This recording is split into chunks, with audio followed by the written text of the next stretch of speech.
The wind carried grit across the high plains like a whisper meant only for the dead. The sky hung wide and silent, a faded quilt of winter blue and bone-white cloud. Below it she stood motionless beside the remnants of a fence, her fingers curled tight around a rusted strand of wire. It bit into her skin, but she didn't let go. Her skirt snapped against her legs. The hem was stiff with frost, where she'd dragged it through the snow to reach this empty plot of land, too proud to ask directions and too stubborn to stop. The boy, her youngest, clung to the fold of her coat, his face buried deep in it, his small hands gone red and raw. The others huddled behind her, 6 in all, silent and still like trees bracing a storm. They did not cry. That had been wrung out of them in the days it took to get here, each mile leaching something else from their faces. Hunger, fear, the memory of a father they no longer called by name. The house, if it could be called that, leaned into the wind like an old man who had lived too long. Boards hung crooked from the roof. The door had been kicked in by some drifter or storm, and the windows were all punched out. There were bones near the steps, some animal, maybe not bleached and half buried under snow. She took one slow breath, the kind that scrapes your ribs going down. Then she walked forward. Her boots broke through the crust of ice, her heels sinking into mud that hadn't yet frozen. The air was sharp enough to crack teeth, and the wind clawed at her hair, dragging it free of the pins she'd jammed in that morning in the back of a rail car. She stepped through the broken doorway without flinching. The floor creaked under her weight. She did not look back to see if the children followed. They would. They always did. There was no firewood, no food, not even a chair left behind by whoever had last tried to live in this godforsaken shack. But there was a wall still standing, and she pressed her back against it, the baby still at her hip, and slid down until she was sitting on the bare floor. Her breath showed white in the air. She closed her eyes. It had been her father's land, or so the letter claimed in legal language scrawled across yellow paper that smelled of ink and old tobacco, a claim staked in hope by a man already in the ground. She hadn't read past the part where it said, "Title transferred and legally yours." It was enough. Enough to haul 6 children across 3 states. Enough to believe in something that might hold. When the knock came, it wasn't a knock so much as a thud, a heavy sound against the frame. She flinched, then rose with the boy still on her hip. Her other hand went to the knife tucked in her boot, the handle worn smooth by old calluses. He stood in the doorway like he belonged to the weather, tall, dusted with snow, his coat faded to the color of pine bark. His hat was pulled low, shadowing a face that had seen hard things. He didn't speak right away, just looked at her and then past her to the children gathered in the corner like scattered leaves. "Fence out back's yours, I reckon," he said finally, voice rough as wagon wheels over gravel. "Or what's left of it." She didn't answer, only tightened her grip on the knife. He didn't move. "Name's Elijah Ray. Got the north pasture. Saw smoke, figured it might be squatters." "Guess not." She raised her chin. "It's my land." He nodded. "Then it's yours." The silence stretched. She didn't offer a name, didn't loosen her grip. Elijah Ray shifted his weight but didn't step inside. "Coal's coming in deep tonight," he said. "You got a stove?" She shook her head. He glanced again at the children. One of the girls coughed a dry, papery sound. "Got one in my shed," he said. "Not fancy. Cast iron 3-legged thing. If you want it?" Still she didn't answer. Pride and fear made stiff bedfellows. He tipped his hat just enough to show the edge of a scar along his temple. "Ain't asking for anything in return." Then he turned and walked back into the wind. She watched until he was gone. Then she sank back down against the wall, arms aching, throat raw from a breath she hadn't known she was holding. Snow began to fall in earnest. No fire, no food, but a stove, maybe, and a man who hadn't turned away. The stove arrived at first light. She heard the wagon wheels before she saw them, slow, deliberate turns crunching across the frost-hardened ground. No horses snorted, no voice called out. Just that steady rhythm and the muffled creak of leather and wood. Elijah didn't knock this time. He stepped down from the wagon with the stove wrapped in burlap and a rope slung over one shoulder. His breath hung thick in the air. He looked at her through the broken doorframe and waited. No assumptions, no commands. She stepped aside. The children stirred behind her, still wrapped in threadbare quilts, eyes wide and silent. Elijah didn't speak as he brought the stove in and set it near the wall, clearing a patch of floor with the side of his boot. The thing looked ancient, rusted around the edges, but it stood solid. "I'll need to cut through for the pipe," he said after a moment. She nodded. "Do it." He worked without talking, sawing through the warped wallboards with the kind of quiet patience that only comes from years of labor. She watched him, noticed the way he moved, efficient but not rushed, like a man who had nowhere else to be but still knew the value of time. His coat was torn near the elbow, stitched with heavy black thread.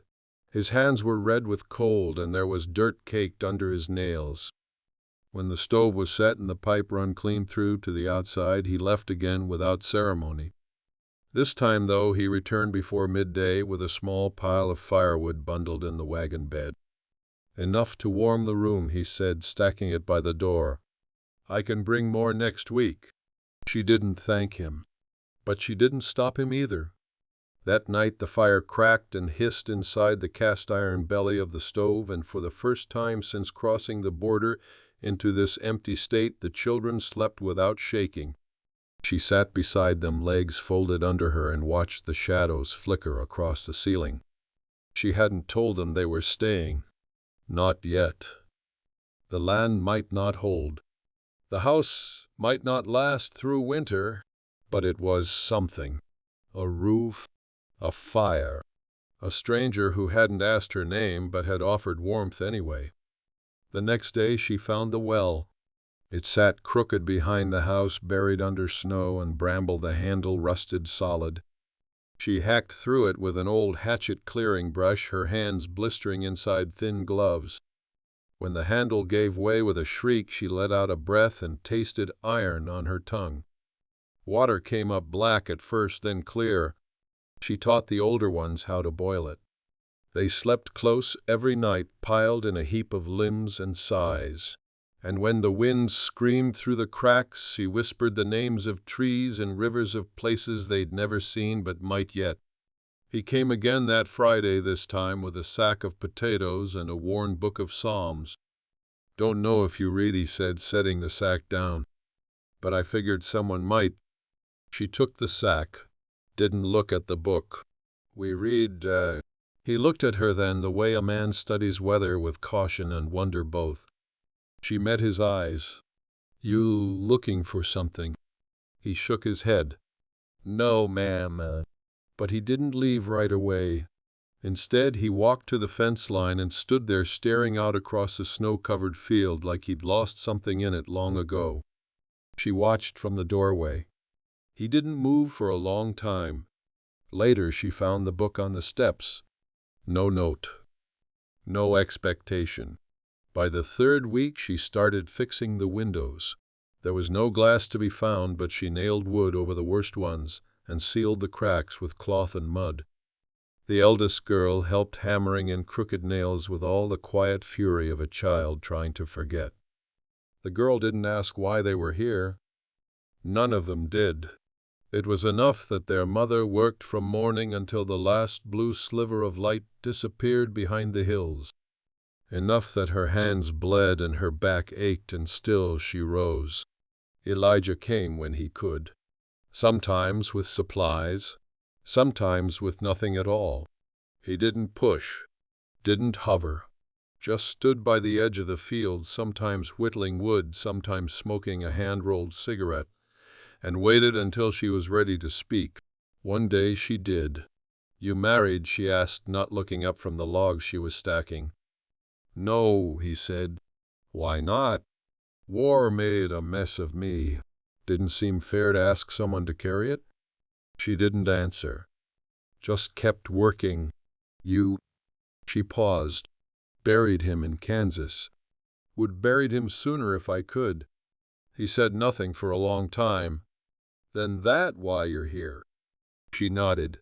"Letter said this land was mine. Had nothing else worth holding. And that was all. There's another fire burning ahead. Subscribe to find it." Spring came slowly. The thaw didn't so much arrive as creep in a slow undoing of silence. Snow softened, turned to mud. The creek behind the house began to run again, quiet at first, then louder each day, like a voice finding its strength. She planted potatoes with a kitchen spoon, the only thing deep enough to dig the stubborn ground. Elijah brought seed, half of it borrowed from his own store, tucked in burlap sacks that smelled of dust and thyme. He didn't wait to be asked, just showed up with it in the wagon and handed it down without a word. The children ran wild that day, the littlest with mud to his knees. The oldest, too, learning the rhythm of planting scoop, drop, cover.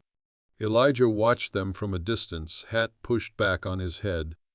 A smile pulled at the edge of his mouth but didn't quite settle. She caught the look, didn't comment. He stayed through supper. It wasn't much, boiled roots and dry bread, but she set out 7 plates and then hesitated. She looked at the 8th, clean and empty, and pushed it toward him without a word. He sat, ate with them like he'd always belonged at that table, even if the table was nothing more than a plank over crates. The children watched him with quiet curiosity. He didn't speak much, but he listened, nodded when spoken to, helped the smallest pour water without spilling. Afterward, when the fire was low and the stars had begun to show in the crack above the door, he stood. "Be back in a few days," he said. "Got a calf due. If it lives, I'll bring milk." She didn't say thank you. He didn't expect her to. She followed him out, stood at the edge of the porch while he hitched the wagon. He moved like a man who understood animals better than people, which she found oddly reassuring. Before he climbed up, he looked at her, really looked. "You're doing more than surviving out here." She didn't answer right away. Her fingers curled into the rough fabric of her skirt. "You think so?" she said. "I know so." Then he tipped his hat and rode off into the dark. In April, a letter arrived, delivered by a railman with cracked boots and a southern drawl. She didn't open it right away, just held it in her lap while the children read psalms aloud in the morning sun. When she did tear it open, her fingers trembled. It was from her late husband's brother, the one who had refused to take the children, the one who'd said, "You chose him. You raised them." Now he wrote of guilt, of reconsideration. Promised a place in Missouri, beds, schooling, a pastor's oversight. Promised structure. She stared at the page until her eyes burned. That night she didn't sleep, just stood at the window watching the wind move through the barely sprouted fields, her thoughts louder than the silence. Her life here was rough, harsh. There was no certainty, only work. But there was something else too, something steadier than charity, something hers. The next day, Elijah came by on foot. He'd heard about the letter. News traveled even across acres of prairie. She expected questions. He asked none. Instead, he handed her a wrapped bundle inside a pair of worn leather gloves, thick and mended. "Thought maybe you'd need these," he said. She took them, fingers brushing his. His hands were warm from the sun. "Elijah," she said quietly, "why are you helping me?" He looked away, then back again, slower this time. "Because you're worth helping." It was simple, unadorned. No promise, no plea. But she felt the ground shift beneath her, softening like earth ready to be turned. By June, the land had changed. Green pushed its way up through the soil like a quiet rebellion. The potatoes took root. Wildflowers crept along the fence posts. Even the house, patched and stubborn, looked less like ruin and more like beginning. The children tanned under the sun, their laughter returning in bursts like birds startled into flight. She worked from dawn till dusk, sleeves rolled, hair tied back with twine. Her hands were calloused, her back strong. The rhythm of survival had shifted into something else, something like living. Elijah came most days now. Sometimes he helped mend the barn that wasn't really a barn, just a sagging lean-to with hopes of becoming one. Sometimes he brought his tools and worked beside her without speaking, their breath rising together in the heat. Other days he brought small things, a spool of thread, a comb, a tin of coffee that he claimed someone had left behind in town. She never asked if that was true. They didn't talk about the letter, but it lived between them unopened since that first day, folded and stashed in the drawer with the spoons. Its promise waited like a second road, a softer one, a trap. One afternoon, after they'd lifted the new roof beam into place, she sat on the porch steps, sweating through her shirt. Elijah stood nearby, sipping from the dipper she'd left in the well bucket. The air was thick with heat and bugs and the smell of damp earth. "Why'd you come here, really?" she asked, watching a hawk circle far off. He set the dipper down. Thought for a long time. "Lost my brother," he said finally. "Year before last. Weren't close when we were boys, but time makes things soft. He left me the land. I didn't know what else to do, so I stayed." She glanced over. "No one else?" He shook his head. "There was once. She married a banker in Fort Worth.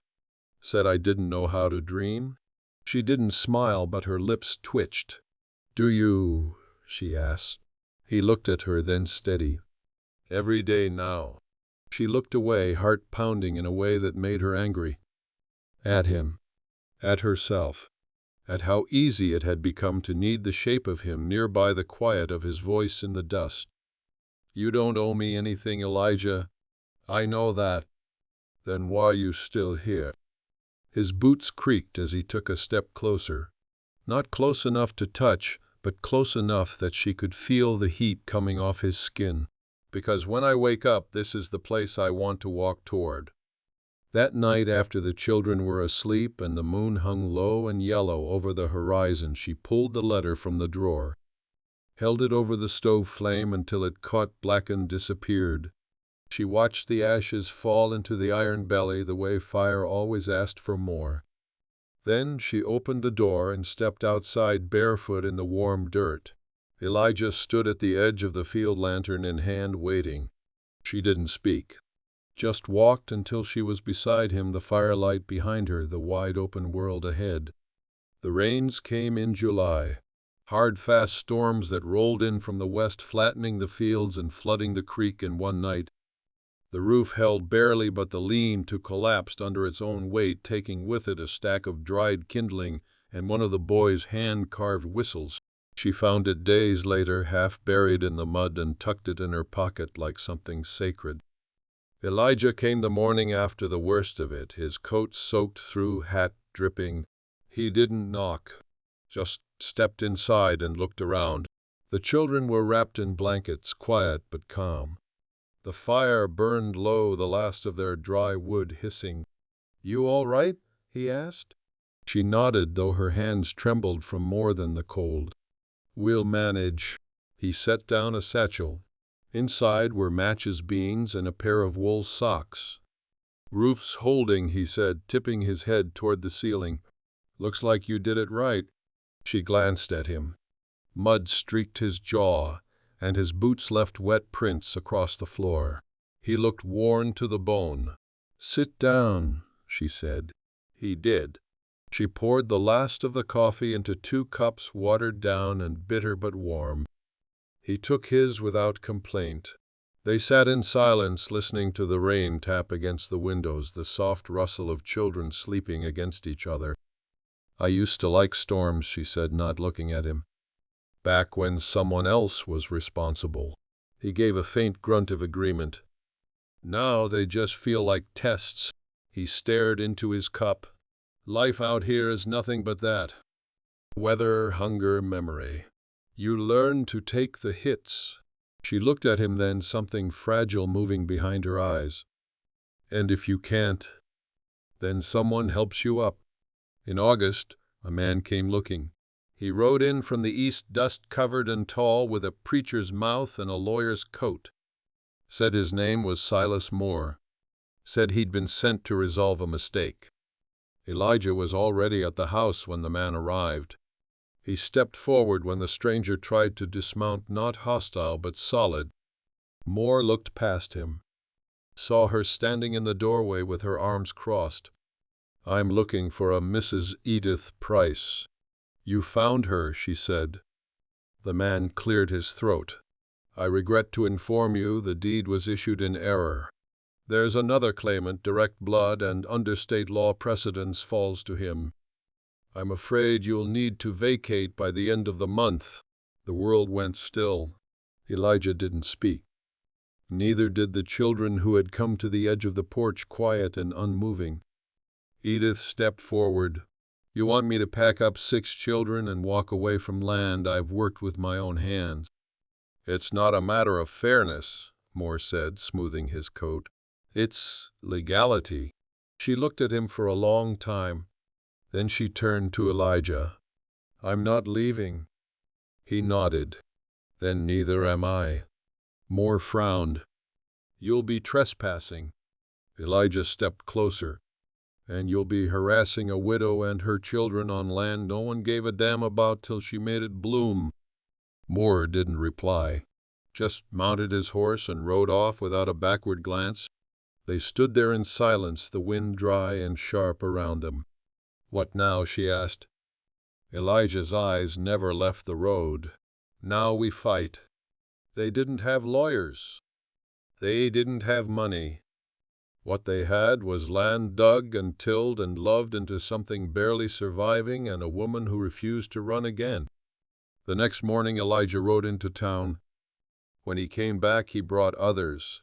First was Miss Helen, the schoolteacher from 3 miles over, who had once lived through 2 seasons in a sod house and said she'd die before she saw another woman turned off her rightful land.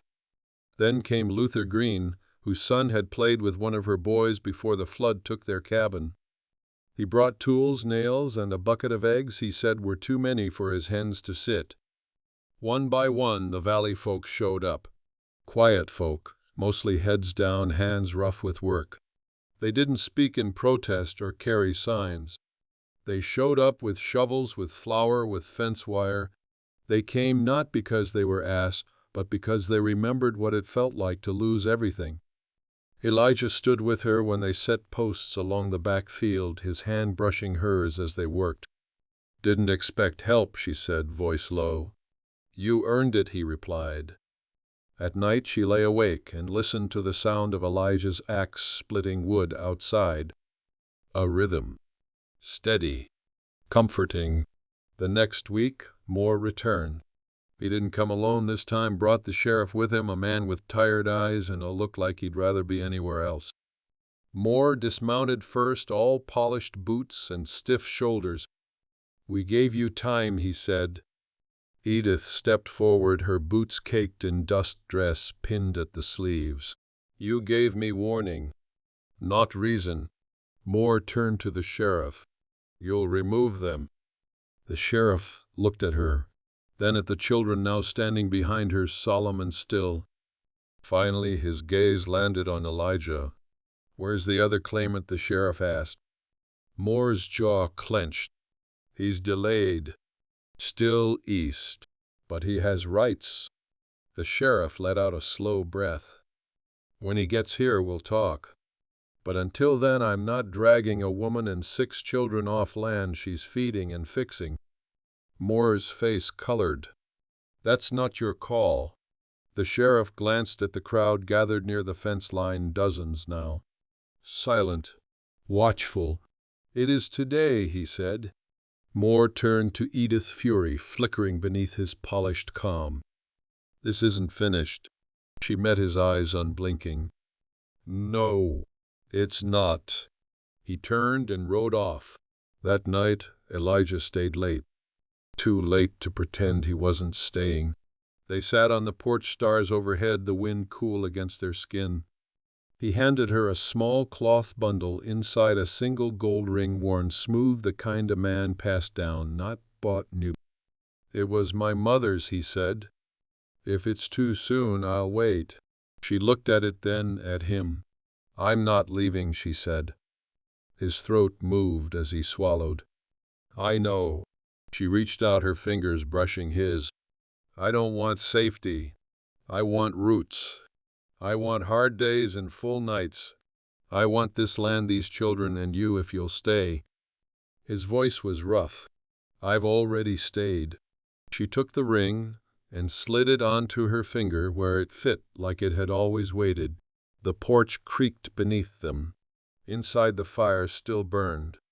Out beyond the fields, the wheat swayed in the moonlight, and for once the land felt still. Harvest came with fire in the sky. Not real fire, just the sun, swollen and low, casting everything in a copper light that made the world feel older, almost holy. The fields shimmered with gold. Rows of wheat bowed under their own weight, ready, heavy, beautiful. She stood in the middle of it, palms brushing the tops, as she walked, the fabric of her skirt rustling like dry leaves. Her youngest, now strong enough to run, darted ahead between stalks, his laughter skipping like stones on water. Behind her, Elijah pushed the cart, his shirt clinging to his back with sweat straw in his hair.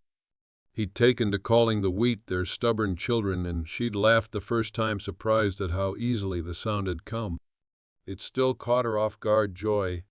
They harvested by hand. It was slow, painful, honest. Each sheaf they cut and bound was a promise, and not just to the land. The ring never left her finger. It shone when she washed clothes in the creek, when she gathered eggs, when she wiped a child's face, or held Elijah's hand beneath the quiet cover of night. No ceremony had been spoken, no preacher called. But everyone knew. It was fall before they said the words. They stood at the edge of the property, beside the rebuilt lean-to that was now nearly a barn.